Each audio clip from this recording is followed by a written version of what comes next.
Hey everybody, so we are live. Just before we jump into the interview here, I will say first of all, sorry for the delay, just had some technical issues here. And also, I've got some questions that I'll just go through with our guest here. And towards the end, I will invite you to begin typing viewer questions. So without further ado, hello everybody. My name is Mark Allard-Will, and I will be your host today. But as you can see, I am not alone. I'm joined all the way from the Windy City, not Winnipeg, the other Windy City, Chicago, by Sean Kleefeld. Sean, can I ask you to introduce yourself and your work to the viewers, please? Sure, happy to. My name is John Kleefeld. My name is John Kleefeld. As you said, I've been writing in and about comics seems like as far back as I can remember. I've got a blog at Kleefeld.comics.com. I'm currently working on a regular column in the Jackerly Collector magazine. And I just had a book published a little over a month ago now on Webcomics. First textbook on webcomics ever written. Very pleased to see that in print finally. That's fantastic. So with comics journalism, how do you begin to get into that as a career? How is that? What did that look like for you?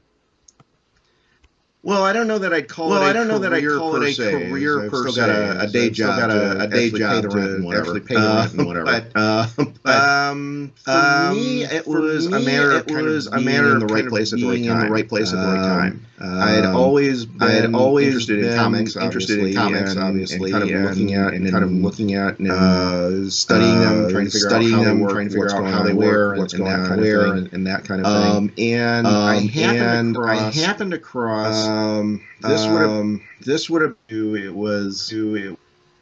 been 96, 97, somewhere around there.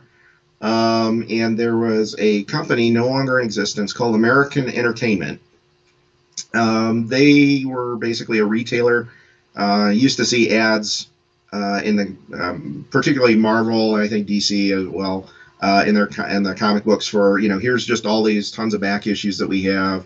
And they were an early proponent of getting online and trying to do online retailing. Like I said, this would have been the mid-90s sometime. And one of their approaches, one of the things that they were trying to do is just kind of promote the new books that were coming out as well. Here's our back issue stock, and they're also trying to sell subscriptions as well for new stuff. So one of the things that they did is they basically trying to put out reviews of a lot of the new issues that were coming out, and so they had a kind of a general call for does anybody want to write reviews of some of these different books that are coming out. I think it would have been 96, 97 because the ones that I started were actually one of the big things at the time was the Heroes Reborn series that Marvel was putting out. They had for those of you who don't know, Marvel had all their major heroes, the Fantastic Four and all that. They canceled all the regular titles. Again, this was 96, and then they as an experiment basically farmed them out to Image Comics. And they subcontracted Jim Lee and Rob Liefeld and a bunch of other folks to redo that whole line. Like I said, Avengers, Fantastic Four, Captain America, and Iron Man was the other one. Redo those comics, redo basically from the ground up that they were starting at that point. And I happen to be one of the few people I think responded at the time, just because like I said, this is still mid-90s. Internet still kind of a new thing. The web was still kind of a new thing. There weren't a whole lot of people on there, mostly just geeks. So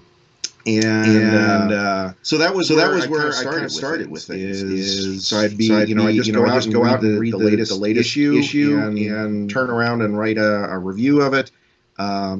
Sent that off to an editor at American Entertainment, and that got posted. And it was those 4 books originally. And I think I picked up a couple of other Image titles. I know I did Witchblade for a while, and Gen 13, I think I did a few of those. A couple other Image titles as well. Wildcats, maybe? maybe not there. But yeah, a handful of titles. I think I was doing 1 or 2 a week, and did that for about a year, and just kind of, it's just kind of balled up from there. That went to, oh well, hey, I'm writing this stuff anyway, and so let me start posting it on my own. And I had my own website at the time, and I was posting stuff out there. And eventually, they had blog software that made that type of thing help. Because what I was doing originally was, hard coding everything myself originally back in the day. But then some blog software started becoming popular, and I was able to use that. Able to transfer that to and use that to make connections with some other folks, and started working on other stuff. I happen to know a couple of people that kind of were not directly in the business at the time. They've kind of since come into the business on their own.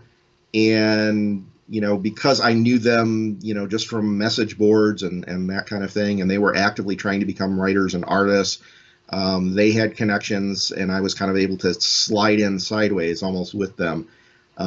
They said, oh, hey, you know what? Sean here writes pretty well, and he's not actually trying to become a comic book writer per se, so let's do this thing. So I started getting gigs with, I worked for a while for MTV, did some work for CBR, Comic Book Resources, did my own thing. That's how I basically got into Jack Kirby Collector. Hey, here's some things I'm writing about Jack Kirby. And it kind of kept going from there. And eventually it got to, I had another contact who had read some of my stuff on MTV, and he came back and said, hey, I've got a podcast that I'm doing. I'm just talking about webcomics. Do you want to join that? Because you seem to know a lot about webcomics. And so I started doing that. And then it turned out he was actually working as an editor for Bloomsbury Publishing, and said, oh, hey, you know what? You've clearly demonstrated a lot of knowledge about webcomics, and I'm trying to get this line of books about comics out there, and here we need one about webcomics. Do you want to write it? So it's kind of one of those things. It's happened to be in the right place at the right time, and knew the right people to do that.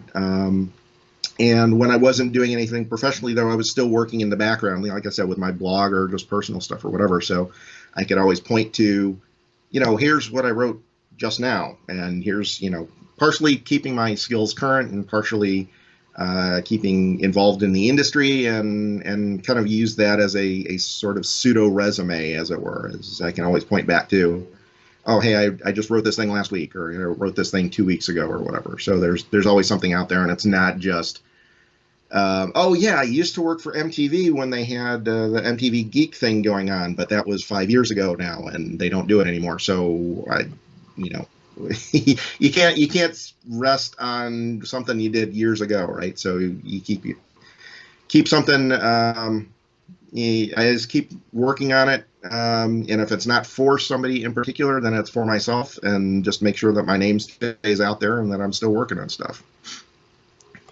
Fantastic. So since your entry into comics journalism in the mid-90s, what have you seen and noticed change in that comics journalism landscape? Certainly a lot more players, I think. Like I said, at the time, there weren't, the internet, the web at least, was still fairly new at that time. So there weren't a whole lot of people on there, and there just wasn't a lot of information out there. I mean, it was certainly more than had been available, up through that point. I grew up in the 70s and 80s, and there was, any scrap of information you could find was gold. So there was more out there than that. But there still weren't too many people doing it at that time, at least online.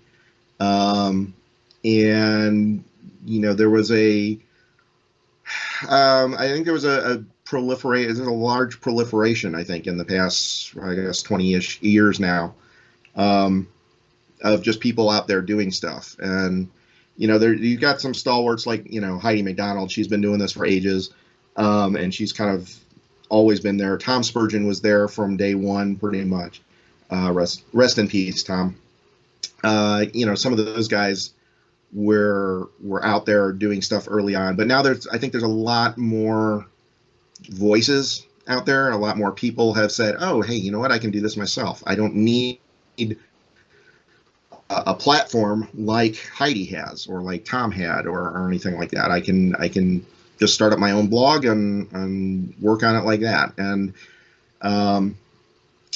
there's also more of an appetite for it as well. If you recall, back in the 90s, comic books were still kind of relegated to off to the side, weren't really a big thing. That was, I wouldn't say people were ashamed of it necessarily, not certainly to the same extent that they would have been in maybe the 80s. But yeah, it wasn't as mainstream as you get now, right? You have everybody and their brother has seen one of the Marvel movies or one of the DC movies, or or any of those. So there are all these pop culture references that come from comic books now that just if you'd have mentioned Iron Man to the layperson in 1996, no one would have known what you were talking about. But now, obviously, is almost a household name, almost to the extent that Batman or Superman is. So that's given more of these people not only more people the ability to go out and talk about it more, but there's more of an audience for it, I think. And even if it's not comics all the time, the comics adjacent, as it were, right? There's stuff like the Marvel movies, and even a little bit, just into sci-fi in general, or fantasy stuff in general. There's more of an interest level there, more of an appetite for it, I think. Fantastic. So based on your answer there, a question that I just thought of is, do you feel like shows that have added glamour to the comic book world, like AMC's Comic Book Men, has that kind of changed the perspective of comic book journalism in the modern world? I don't know that's. I would say it's more the reverse. I don't know that that's changed the perspective per se. I think that's more reflective of the change that has happened. I think what's happened is that basically is everybody looked at comics for a long time. Comics were in the, like I said, in the kind of the gutter, in the back rooms and whatever. And I think part of that was because of the level of professionalism that people associated with comics. People in general, not people within comics specifically. Obviously, there's, and I don't mean to denigrate any of the people working in comics, certainly. But I think there was this perception, broadly speaking, that, if you're an artist, you're just kind of sitting there, holed up, drawing with the little pencil nub in this dark room, and maybe some smoke from your cigarette or cigar or whatever, and it's not very glamorous or anything like that. Writers kind of had that same thing, and I think you start seeing in the 80s, they start increasing the production value of comics themselves, right? You start getting into the higher quality paper, you start getting higher fidelity with the printing, just a general production quality and better colors, more colors. You start bringing in, again, in the mid to late 90s, you start seeing computer assists in there in terms of the coloring and the lettering, and then the production in general.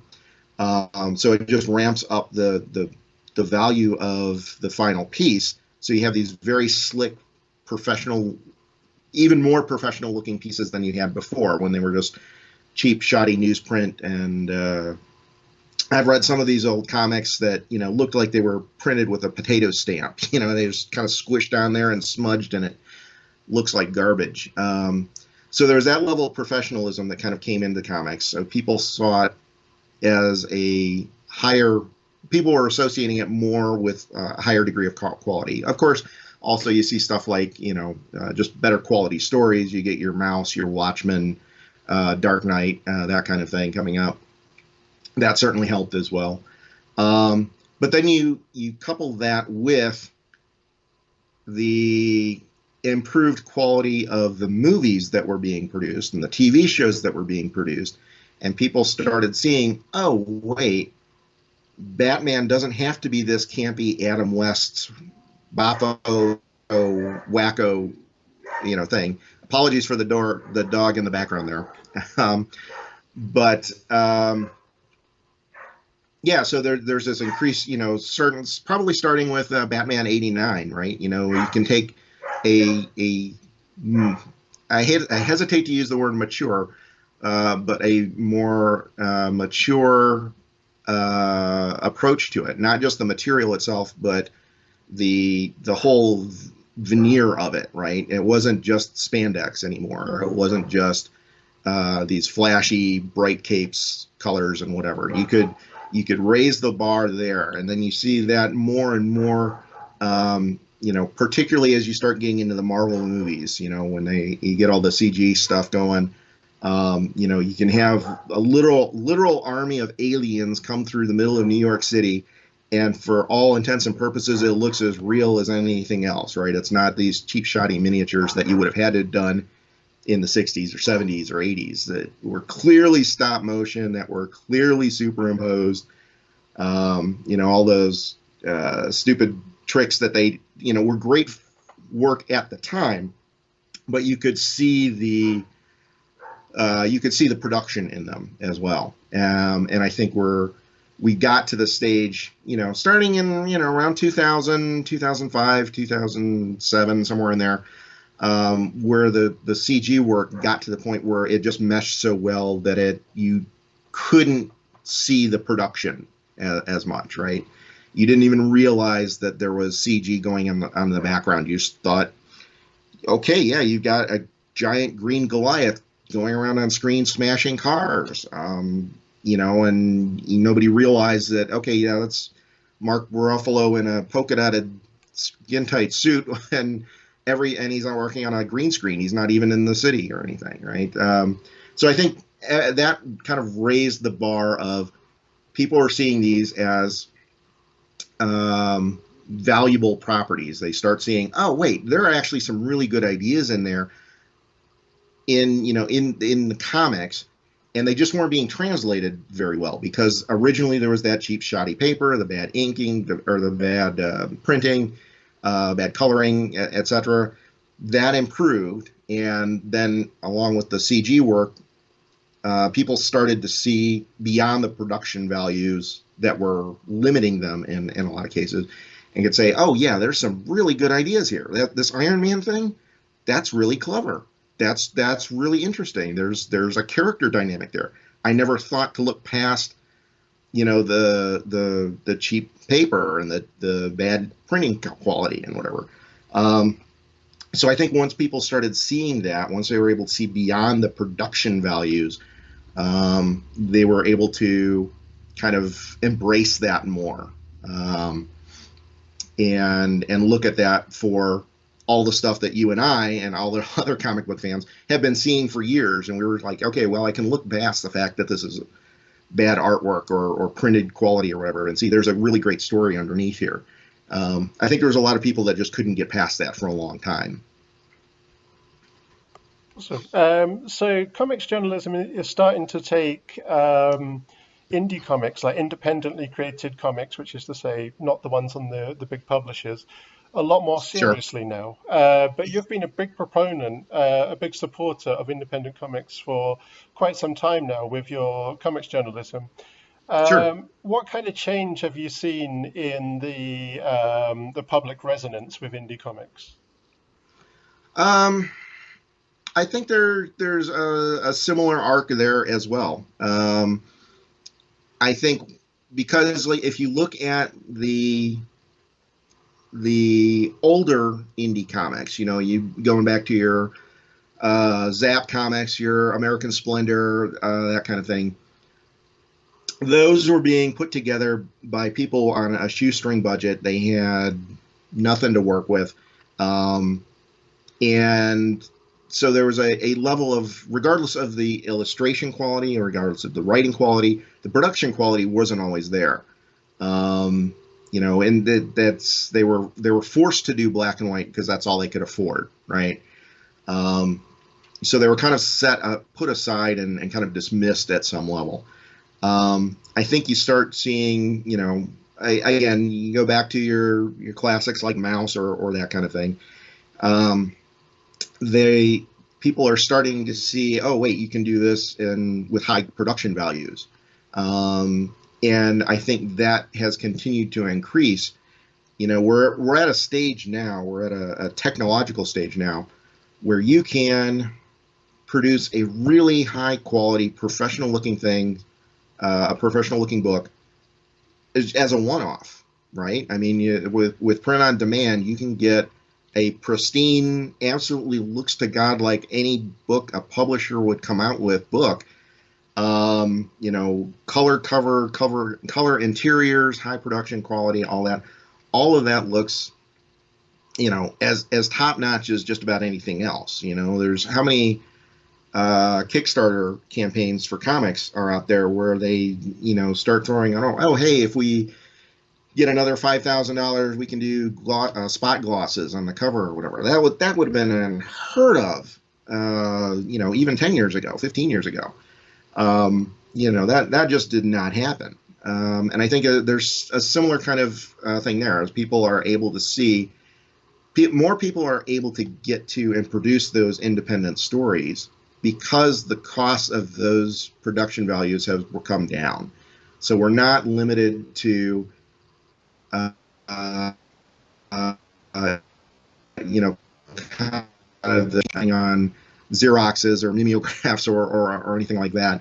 And, you're still getting professional quality offset printing for an affordable price, a very affordable price in a lot of cases. And yeah, your 32-page book might be $5 or $6 or something, but compare that to, that would have been, $20 back in the 80s to try and get something like that, right? And that's 1980 prices too, right? So the equivalent of whatever, $30 or $40 today. That just was not feasible financially. Nobody could do that. So I think that because that production value has increased, while the costs have come down, more people are able to get into that market and tell their own independent stories. Whether that's, they're trying to do the next Mouse, or, hey, I'm just doing these little diary comics and putting these out there because I think it's interesting and I just want to do that thing. And you don't even have to go that far, right? You can push this stuff out on the web. That's what my whole book is about, right? Is webcomics.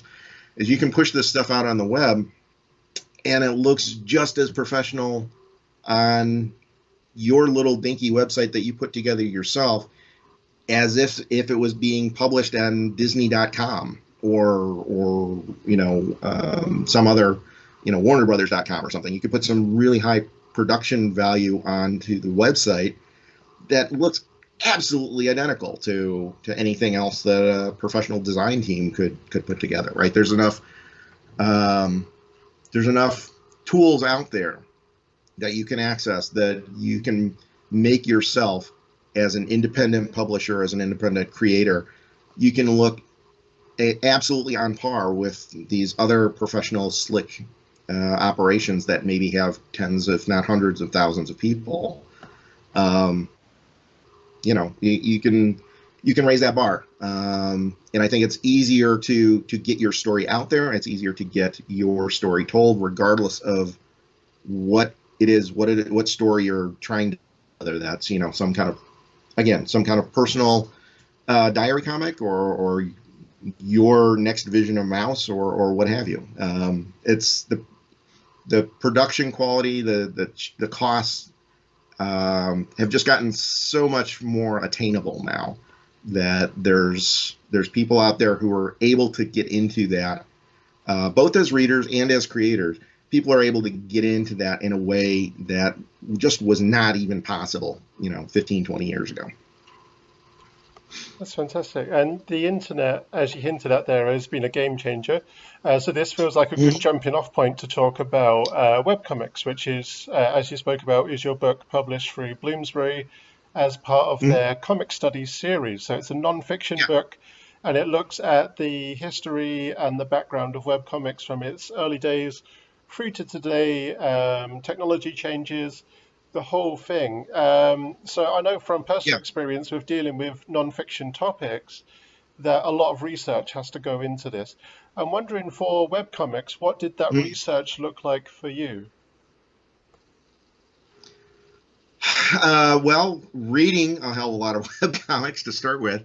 I had a friend actually point out recently that he felt I was uniquely kind of qualified to write this because not only do I do a lot of research about comics in general, but I happen to grow up with webcomics. And kind of, I was, kind of to my point earlier, I was coming into the writing and journalism in the mid 90s, which was right around, I was basically growing up with that journalism career, if you want to call it that, was growing right alongside webcomics the entire time. And he said this book was only possible, and not because of partially because of the research, but partially because I was there and was watching it kind of in real time.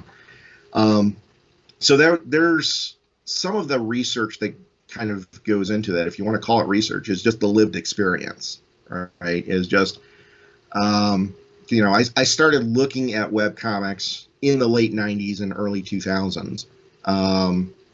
And I kind of saw what was out there at that time, and I wasn't following any I wasn't seeing any that I personally liked. I couldn't find any that I kind of really got into at that time. But I knew they were out there, and I kind of watched that. And then, I started getting into them, I think it was around 2004, 2005. And I was able to kind of watch those. I've been able to just basically broaden my scope of here's what's going on in webcomics. Just by virtue of reading them, right? So a lot of the book is just kind of seeing that and absorbing that real time over the past 20-ish years. But then obviously I want to make sure I get all my facts straight. I want to make sure that I get all the perspectives that I need to be accurate, to be reflective of everybody else's individual experiences and not just mine. So then, there was a fair amount of actual research involved as well. One of the challenging things with it is that there's really very little written about webcomics. This is actually the 7th book of any sort written about webcomics. All time, there have only been 7 books written about webcomics. One of them is a history, but that only covers up through, I think it was published in 2006 or 2007 about. So obviously then it doesn't have the last 15 years or so. And then all the other written, so they have very specific details on here's how you go about uploading a page, here's how you go about building a page, the file formats that are available, the platforms that are available. So there was a lot of information that's just dated by its nature. I mean, that's it's technology. It continues to advance and change on an almost daily basis, right? So part of the research was finding out where things updated and what exactly are people doing. Fortunately for me, I happen to, because I've been doing this a while, I do have a number of contacts in and among the webcomics industry, I guess, for lack of a better term. I don't know if it really qualifies as an industry quite yet, but a lot of folks I was able to reach out to and say, hey, when you were working on this, what were the issues that you're having? What are the issues that you're having today? How has that changed? So there was there's more than a few instances here where it's, I'm actually having to go back to the creators, and it's just personal interactions and saying, Mark, what are you working on right now? How did this happen? How did this work? And then talk to, okay, here's your perspective. And then, okay, Frank, how did this happen? How did this work? How are you doing this? Why are you doing that? Okay, David, how are you doing this? How are you doing that? That kind of thing. And because I've been reading them, there was some of that stuff that was just stuff I had kind of already known already, just again from following these people. And I remember, like, okay, here's this interview I remember from 3, 4, or 5 years ago that so-and-so talked about this, and I just need to go back and find where that particular interview happened so I can make sure I get the facts of it right. And there was a fair amount of research where I was, not just looking for, not doing like a Google search on just, well, what's going on with webcomics, but the Google searches would be more along the lines of, okay, I remember Spike Trotman said this one thing about that one thing, and I think it was about 5 years ago, and here's kind of the quote that I remember. And, I'm looking for specific quotes or specific passages maybe to go back to and find some of these older articles that maybe interviewed various creators or what have you. And so yeah, it was kind of a weird kind of a mishmash of like just growing up with it and kind of witnessing it firsthand for the past couple of decades, and and then just trying to pull out whatever I could and find, trying to fill in the gaps where I didn't already know everything there. Hey, I remember this scene and that scene, and I don't remember how it got from one point to the other. And okay, I remember Kickstarter coming in, and okay, well, who was actually the first Kickstarter with comics, and who was the first really successful one, and where did the Webtoons platform, when did that start, and how did that get launched? I remember that coming in around this time. Is that actually when it happened, or did it start a little earlier and I just didn't notice it right away? So kind of a little bit along those lines, taking what I knew and witnessed, and just making sure I filled in all of the gaps, kind of around that knowledge, around that data set that was already kind of floating in the back of my head already. Fantastic. So before I go on to the next question, I will just let everyone know that there is a link to purchase Webcomics, Sean Kleefeld's book, in the description of this live video. So please do check that out. And there's a copy there. So the next question, controversial one. So across the last decade, memes have become a big thing. And one of the things that's been pulled into that mass of gravity of memes has been webcomics. In your opinion, does webcomics take away from a webcomic creator's opportunity to monetize? No, not at all. It's just a different model than you see or there are several different models, I should say. There are different models than kind of traditional publishing. I think it's one of the things that Spike Trotman has talked about a lot, and I reference her in the book, is she talks about this notion of having true fans, right? And you build up, you don't need 100,000 people to buy something from you to make a living, right? That's a good process for if you're producing Spider-Man, if you're producing Superman, but that's not necessary for your own little webcomic. The reason being is what you want to do is you don't need to get a ton. You're not paying for a ton of people to work on that, right? With a book like Spider-Man, you've got not only the writer, the artist, the inker, the colorist, the letterer, the editor, You've got all of the distributors involved. You've got the publisher. You've got salespeople. You've got marketing people. There's just a ton of folks in line that have to take their cut of that $5 Spider-Man comic. The amount of the amount of money that actually goes to a creator, whether it's a writer, artist, whatever, the amount of money that goes to a creator from that Spider-Man comic is pretty minimal, right? I mean, certainly less than a dollar per issue. Probably, I don't know the specifics. It obviously would depend on the particular issue, the creators, etc. But we're talking 10 cents, maybe quarter, something like that. I mean, it's absolutely, it's very minimal.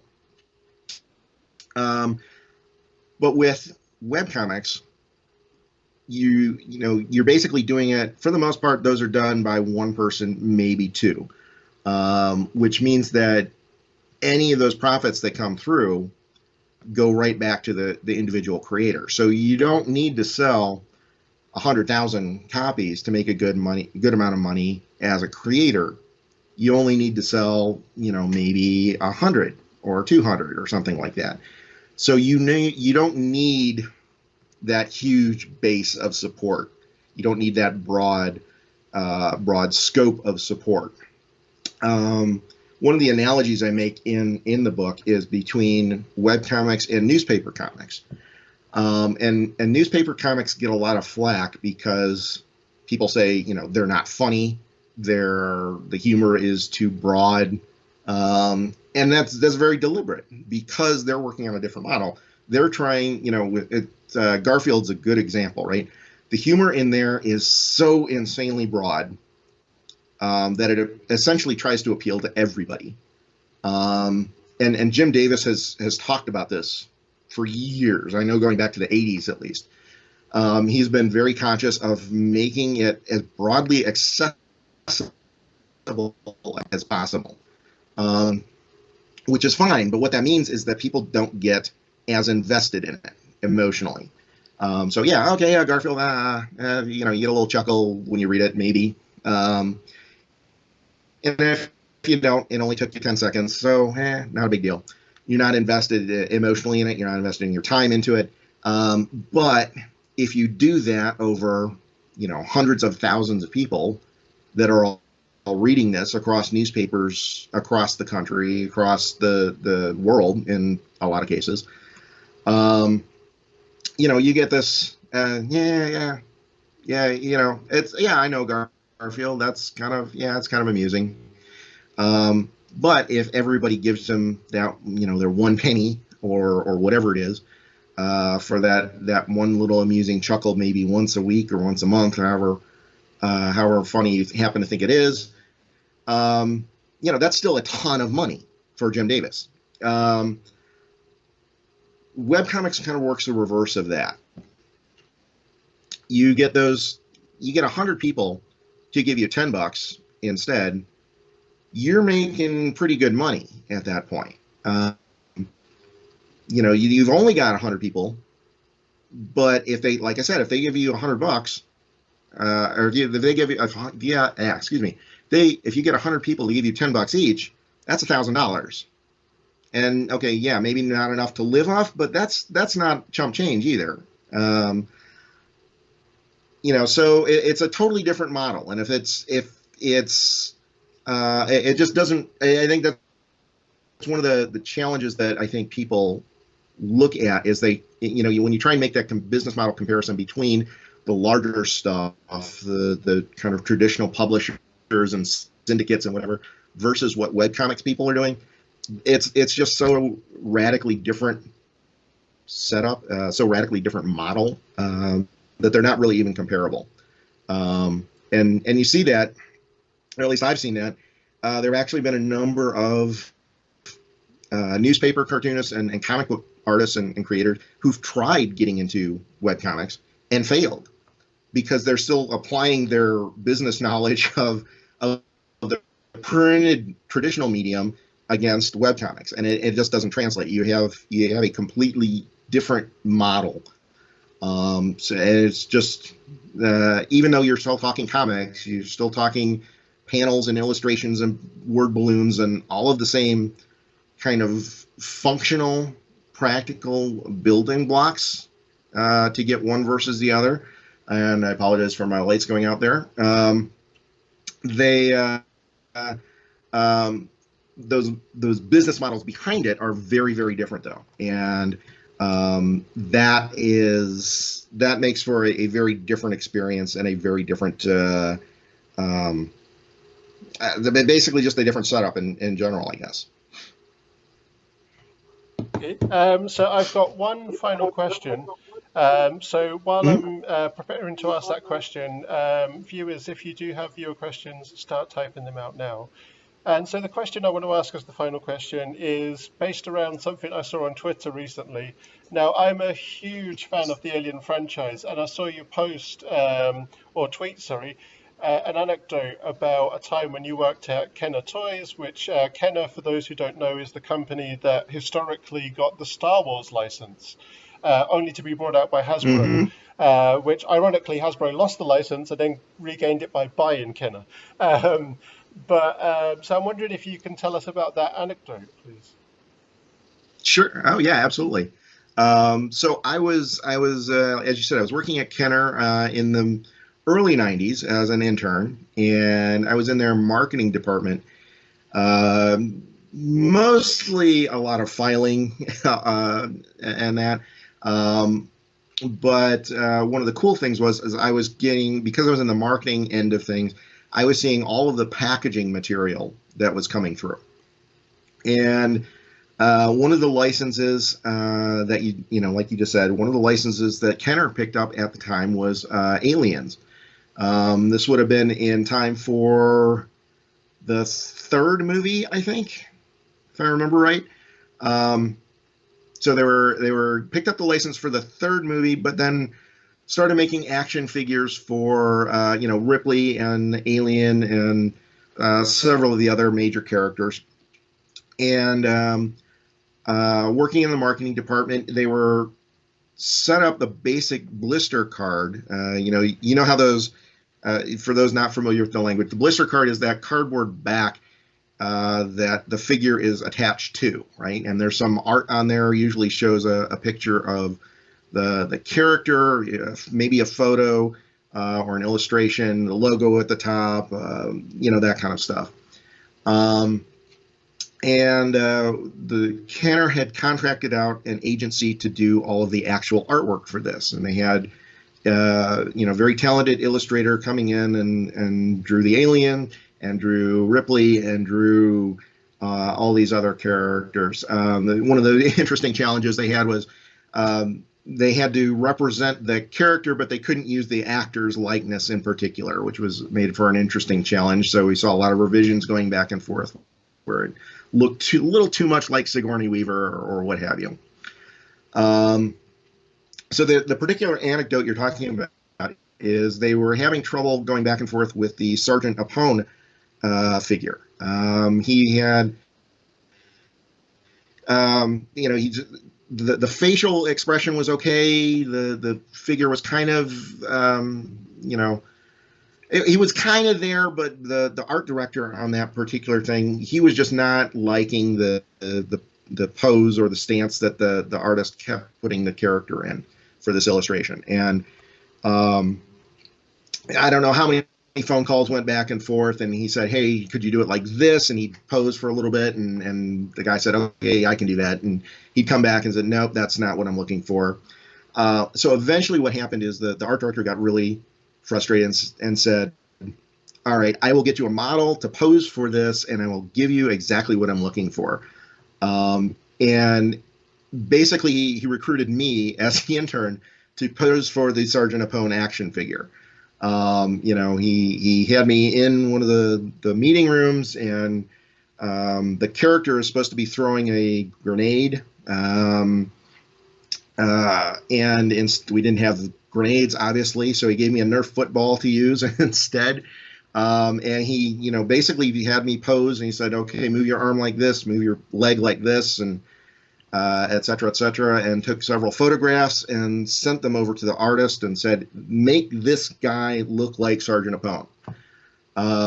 So if you get the Sergeant Apone action figure still on the card, that illustration of Sergeant Apone is actually me, just with the actor's, or like a vague resemblance of the actor's face on top of that, which is particularly amusing since I'm drawing a blank on the actor's name off the top of my head.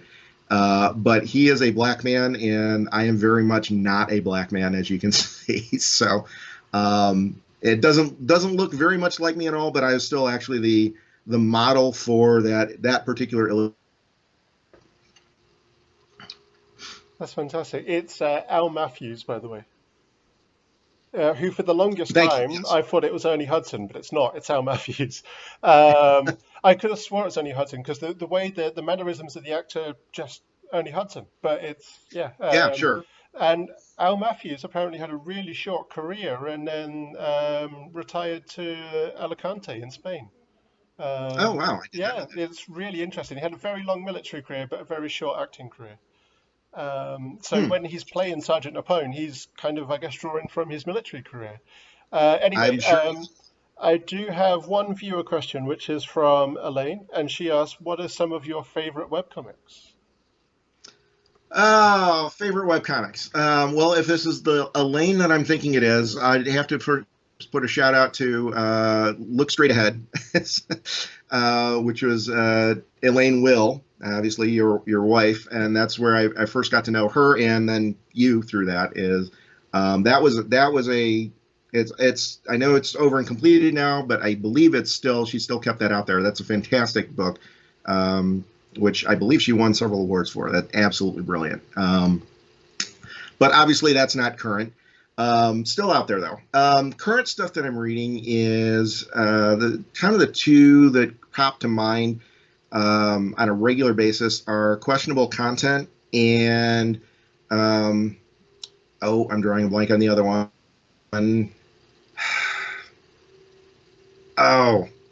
What is the name of that? Oh crap! Excuse my French. I've lost it. Questionable Content is one that I started picking up while I was working on my book. I hadn't been reading it prior, but I wanted to use that as an example. I knew of it, I just wasn't reading it. But then when I started reading through it, it really started clicking with me after a while, and that's been a really good one. Oh geez, I am really annoyed that I can't think of the other title that I was thinking of there. Another one that I really like, and one that really got me into webcomics on a regular and consistent basis, was Girl Genius. Phil and Kaya Folio, they've been working on that since, well, they started working on that comic in the early 2000s, but it came out as a print comic originally. And they did, I think, 12 or 13 or 14 pamphlet issues, went out to comic book stores like a kind of traditional comic. And what they would find is that every time one of those comics came out, they get the surge in sales of whatever they had on their website at the time, t-shirts and pins and eventually later printed editions. And they were getting so many sales at that, and the print comic was just breaking even. So they said, well, let's ditch this print comic, which is taking a lot of time and effort, and just do it as a webcomic. And I think they switched over around 2005, maybe somewhere in there, and just eventually dropped the printed comic entirely. And that's been a hoot. I've been a big fan of Phil Folio's since probably early 80s, mid 80s, sometime in there. He used to do comics in the back of Dragon magazine for any of those old school D&D players. Absolutely loved every one of those. So when I saw him starting something new with Girl Genius, I was on board immediately, and have been reading that one, although I'm a little bit behind at the moment. Reading that one, that was a really good one. I really enjoyed that. Fantastic. So I've got one more question, which is from Olivia Roberts. Hmm. She asks, going back to newspaper comics, what are your thoughts on Lynn Johnson's For Better or For Worse? Um, that was a very good comic for a long time. Not a favorite of mine. Just it, for whatever reason didn't particularly click with me. But I recognize the storytelling there was very good. One of the things I really liked about one of the things I really liked about her is she had this good balance of the ongoing story, the broader narrative of whatever's going on with the family's lives, and the death of the dog, and the various kids going off to school, and friends coming out, and that whole bit. So he had this very good structure for the broader narrative over the course of years and decades even. Um, but still, you could take any individual daily strip, and she still had a good joke out of it. There would still be, the kind of the typical setup punchline kind of thing. Um, and those were fairly entertaining in and of themselves. But then, trying to marry that with the overarching story I recognize that takes a lot of skill. That takes a lot of skill to do that. So, even though it didn't particularly click with me individually, I have a lot of respect for that, for what she did with that. And I think that goes a long ways to saying why it's still in production, even though, I mean, it's been what, 10 or 15 years since she retired from the strip, and it's still, people are still running it, people are still reading it because it was just that good. So yeah, a lot of respect to Lynn Johnston for that. Awesome. Thank you very much. So that looks like the end of the viewer questions today. And thank you so much, Sean. This has been an absolute privilege to do this interview. It's been really fun. Yeah. And just a reminder to the viewers, there is a link to purchase Sean's latest book, Webcomics, from Bloomsbury, in the description of this live video. And the video there'll be a full recap of it that loads after we finish going live here, so it's not going to disappear on you. And so please take a look at that. And thank you to everyone that tuned in, and thanks again. Thanks very much, Mark. Appreciate it. Like, share, subscribe.